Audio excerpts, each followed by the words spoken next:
From Drop Biscuit Studios and the people who brought you Wondery's Inside Jaws, Inside The Exorcist, and Inside Psycho comes You Talking to Me? Bite-sized Hollywood history with plenty of bite. The tragic story of funny man Stephen Colbert. This is You Talking to Me? I'm Mark Ramsey. Since 2015, Stephen Colbert has helmed late nights at CBS. David Letterman passed the baton back in 2014, and ever since, Colbert has been among the leading players in Laugh It Up Late Night. But the journey to that host desk was full of setbacks and outright tragedies. When he was just 10 years old, young Colbert faced the unthinkable. Eastern Airlines Flight 212 was on approach at the Charlotte airport en route to Chicago. The ground fog was dense, forcing the crew to rely on instrument approach. They were distracted and became confused about their altitude. The first officer was operating the flight controls, and none of the required altitude callouts were made by the captain. And the results were horrific. Flight 212 crashed on approach 3 miles short of the runway. 72 of the 82 passengers and crew were killed. Among the dead was the Vice President for Academic Affairs of the Medical University of South Carolina and his 2 teenage sons. They were the father and the older brothers of Stephen Colbert. It was an unimaginable trauma, impossible to conceive or forget. What must this be like for a 10-year-old boy?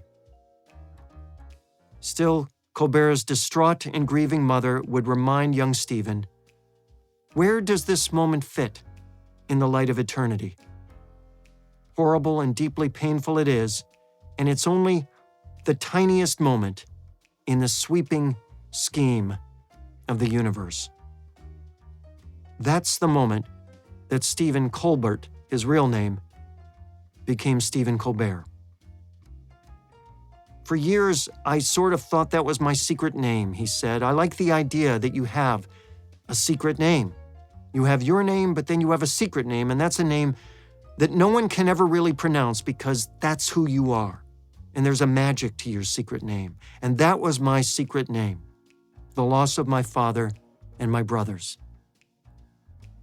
Colbert and his mother were alone together for a long time. By her example, I am not bitter. By her example, she was not. Broken, yes. Bitter, no, he said. Colbert took up reading, a book a day. He would spend all of his allowance on books, every birthday, confirmation, Christmas. Books, please, stacks of books, he said. It was a desire to make his mother happy that introduced him to comedy. I had a strong urge to cheer up a sad woman, he said. In college, he was despondent until he discovered acting in school plays. It was like therapy, he said. Today, Colbert is a devout Catholic, but after college, he lost his faith in God. He was walking down a street in Chicago when someone handed him a little green New Testament Proverbs and Psalms. He opened it and discovered a verse which spoke deeply to him. I stood on that street corner in the cold and read this sermon, and my life has never been the same. Colbert lost his mother in 2013 at age 92. At the time, he was doing the Colbert Report on Comedy Central. When he returned to the show, he broke his arch-conservative comedic character to deliver a tearful tribute to his mom. When you watch this show, he said, if you also like me, that's because of my mom.